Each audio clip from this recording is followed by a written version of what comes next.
March is Women's Month, and so we're not going to be talking about men in this video at all. We're going to be talking about my favorite books written by women and also non-men, my non-binary cuties. You know them.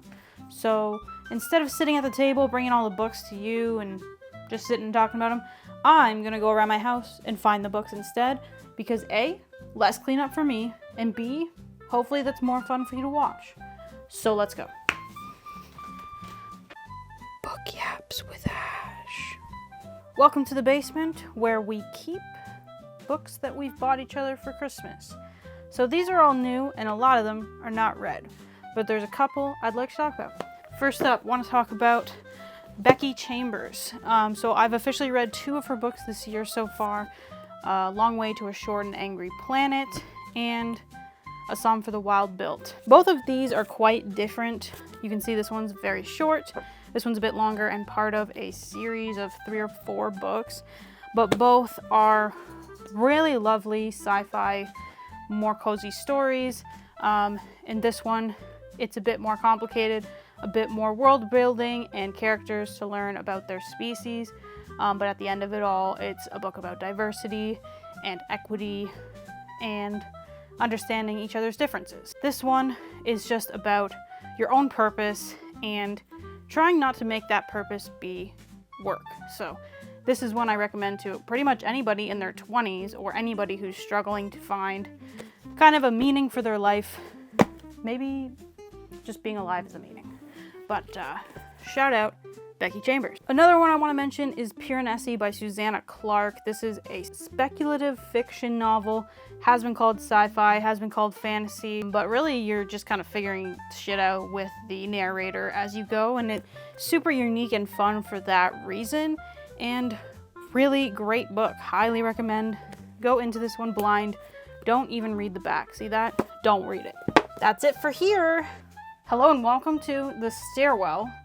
Another place where we keep books because this is a small house and we've bought too many. So now they're here in the stairs. But I love it, first of all. You go down here and you're just like, whoa, it's a lot of books. Some books that I want to talk about that are on the stairs. Obviously, we cannot talk about Women's Month without talking about the absolute queen of dystopia, or at least modern dystopia, Suzanne Collins. Her new book comes out tomorrow. Can't freaking wait, but obviously The Hunger Games, huge book for culture, really. Another great one that is actually quite old but is becoming popular on the internet again is I Have Never Known Men by Jacqueline Hartman. This is another speculative kind of fiction book. We follow 40 women who have been living in a cage for quite a long time. The youngest one has never actually lived outside of the cage. She doesn't remember the world before they were put into the cage, and it's really a commentary on the meaning of life, the meaning of gender, and it's quite sad. It's quite a sad story, but very, very good. Enter our first non-binary cutie of the day. Gonna talk about Anita Kelly. Now, I've only read one of their books so far, but I know that the other ones are quite good, so I'm gonna talk about Love and Other Disasters, a great queer romance novel with a non-binary rep, and it takes place on a cooking show. So it's just a really fun environment that's not common to read about, and a great relationship between these two. Another one of my favorite non-binary cutie authors, we have to mention, of course, Casey McQuiston, who writes just the most fantastic romance novels. I Kiss Cheryl Wheeler is more young adult. The Pairing is definitely not young adult and takes place on a trip across Europe in the summer. Very romantic, decently spicy, and lots of fun food and wine references. One Last Stop, of course, takes place on a subway, but there's some sci-fi elements involved and a really great found family storyline and a very spicy scene. Just one, but you won't forget it. And it's not here, but you cannot forget Red, White, and Royal Blue. Love those characters to death. I don't know where the book is. Probably somewhere else. Last one to chat about on this shelf is, of course, the absolute queen of psychological thriller. That is, of course, Lisa Jewell. I would say Lisa Jewell is one of my favorite authors of all time. I've read most of her books at this point.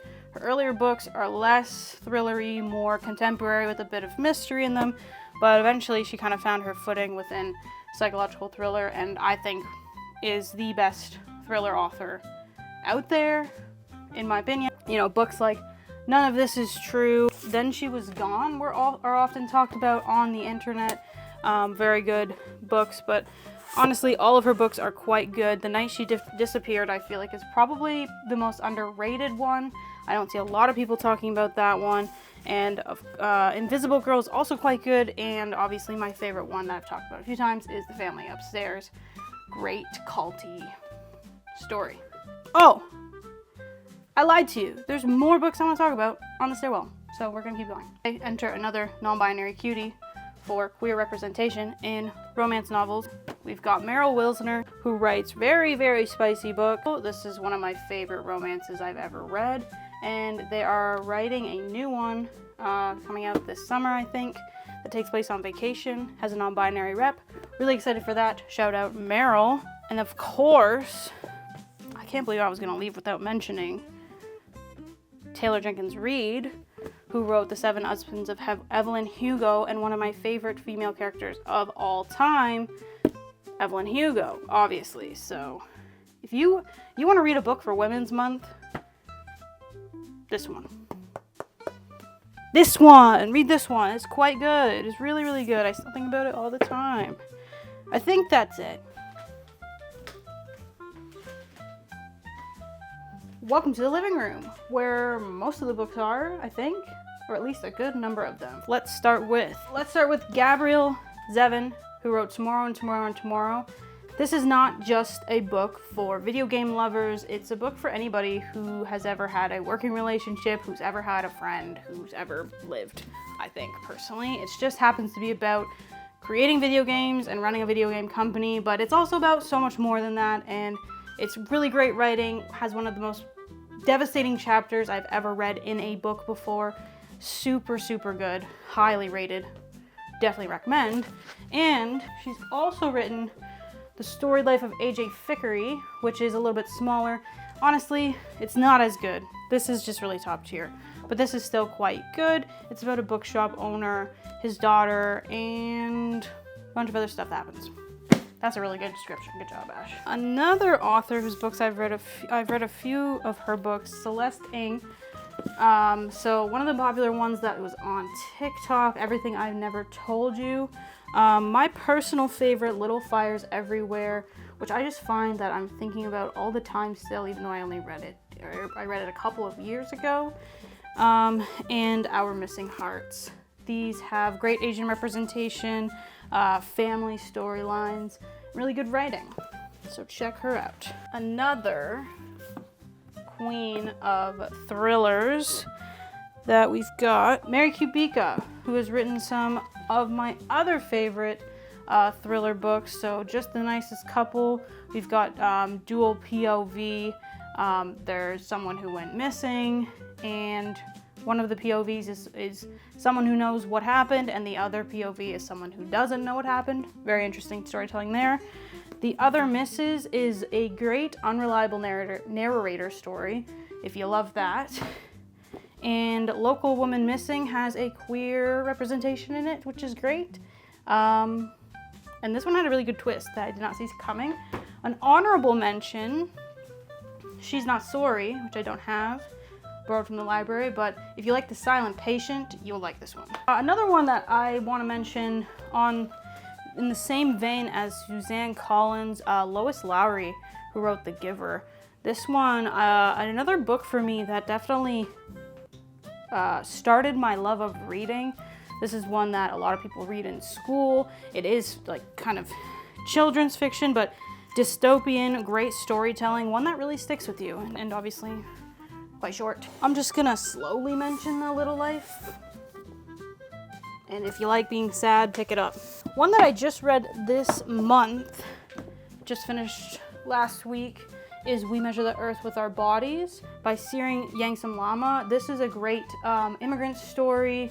It spans 4 different perspectives, from those who live in Nepal, who are refugees from Tibet, when China takes over that country, One of them who eventually moves to Canada, or sorry, two of them who eventually moved to Canada. It's a great story on the idea of home, the struggle it is to be a refugee, and just some really, really good writing. I'm not sure if you can tell, but all of these there's little marks on the book. All of those are pages where I've highlighted quotes because really, really, really good writing. Insanely good. I think that the last author I want to mention from this shelf is Kiersten White, who is not super well known in the horror scene, but I think that she should be. We've got Hide here, which is about a bunch of people who sign up to be on a competition show. Essentially, the goal is to spend a week hiding in an abandoned amusement park, and if you don't get found, then you win money. But it's more than that, and it's quite scary.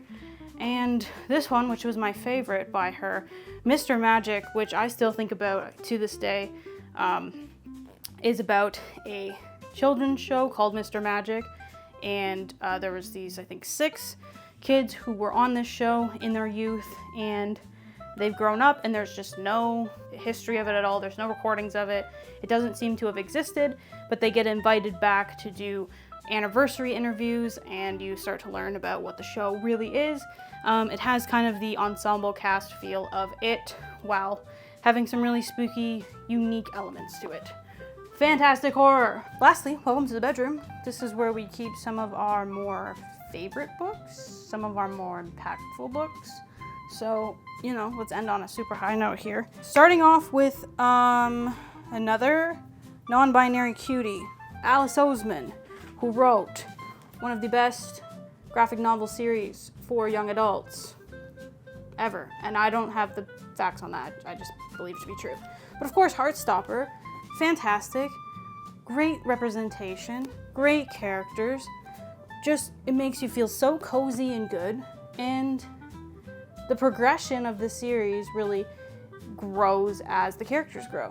So lots of, tough topics discussed in a very digestible way. Let's stick to the graphic novel train. I'm not gonna actually pull these out because there's like a ton of stuff on top. I don't wanna do that. So first, The Complete Persepolis, a great, I think it's a trilogy or 2 parts potentially, can't remember. Graphic novel series, duology, whatever it is, about being an immigrant and escaping war. It is approached with such dark humor that really come out in the art style, and I really appreciated it. Loved this book, and it's banned, so read it because why is it banned? Next we have Ducks by Kate Beaton, which is another graphic memoir about what it's like working in the Canadian oil sands and just how horrible it is for women to be doing that because men are so shite. So that one's quite good as well. What else are we gonna pull off this shelf? Oh, these are great ones. I'm just stacking this here. So what did I grab? Let's see. The third one I have by Caitlin Doughty is up there, but here are 2 of her books. Caitlin Doughty is a mortician, and she writes about death. So the one that's up there called Smoke Gets in Your Eyes is basically a memoir-ish style book about working in a crematorium and things she's experienced and things that our culture doesn't really talk about much when it comes to death. From Here to Eternity is how other cultures experience death. So she traveled to lots of different places to experience different versions of what a funeral would be, like different customs and cultures and how they approach death. And then this one, okay, I haven't read it, but I want to, and this is just kind of questions about dead bodies that come from kids, so, and her answering them. Everyone in This Room Will Someday Be Dead by Emily Austin is a story about a queer woman who tries to go to this church because she thinks there's gonna be like a support group there, and ends up doing an interview she didn't sign up for and getting a job and working there, and then she's just anxious. She's anxious about death, and she's anxious about being gay, and it's a great story, great mental health representation. Chelsea Handler's memoir, Life Will Be the Death of Me. This was funny, which I expected, but also quite sad, which I didn't expect. She talks about experiencing death and how she manages that, her anxieties, going to therapy. It's quite good. The audiobook is really great because she has such a good delivery. And We Have Always Been Here by Samra Habib, who is now identifies as non-binary, but when they wrote this, they identified as a Muslim woman. So this is just about being a queer Muslim woman, essentially the erasure that comes with it, the identity crisis. A really fantastic memoir there. Hood feminism, obviously white feminism has been centralized for far too long. This takes the perspective of the Black community, talks about feminism around multiple different topics. Really great one to expand your perspective there. Real Queer America was written by a trans woman who goes and visits people who live in red states, talks to them about why they choose to stay living there, and just talks about a lot of different queer stories. Educated, of course, is a memoir about growing up Mormon in a survivalist family, never being educated until she was 17 and took it into her own hands. Incredible story. Queer Intentions is similar to Real Queer America, but quite a few different stories across not just the states, but the world and how different queer people live. Let's talk more queer romance. With Time to Shine by Rachel Reed, which I wish hockey was like this in real life. If it was, I wouldn't hate it so much these days. I used to really love it, and then I found out they're all assaulting people and doing drugs and drinking and driving. But in this one, they're not, and they're gay, and they're doing a lot of dirty stuff, but also being grumpy sunshine. Fantastic. Couple more that we'll pull off the shelf, and that's it. Between Two Kingdoms is a memoir about getting cancer and experiencing life while having cancer. It was really beautifully written and very beautifully read as an audiobook. She really reads it and it sounds like butter melting. It's fantastic, while also incredibly sad, of course, but just a really, really good memoir. And one last memoir, because why not? Of course we have I'm Glad My Mom Died by Jeanette McCurdy. Probably the best celebrity memoir out there, or one of the best. Just about growing up on television and also growing up with a mom who did not treat her great a lot of the time, dealing with that and dealing with her feelings around her mom eventually dying. Really, really good. Also a great audiobook. So yeah, those are the ones I have that I suggest reading for Women's Month or just any other time, because we love women, obviously. Some honorary mentions, books that I do not have but have read and thought are great. Recitative, Know My Name, Nuclear War, Adult Children of Emotionally Immature Parents, and The Yellow Wallpaper. All great. So yeah, those are the books that I recommend for Women's Month. Those are some of my favorite books written by women and non-binary people, basically not men. You guys have had enough, okay? We're not talking about you right now, okay? Everyone's always talking about you. We're not right now, so see ya. If there are any books on there that I did not mention, let me know, because I'd love to read more books by women and non-binary people. I actually always assume it's written by a woman, and then I read the name and I'm like, okay.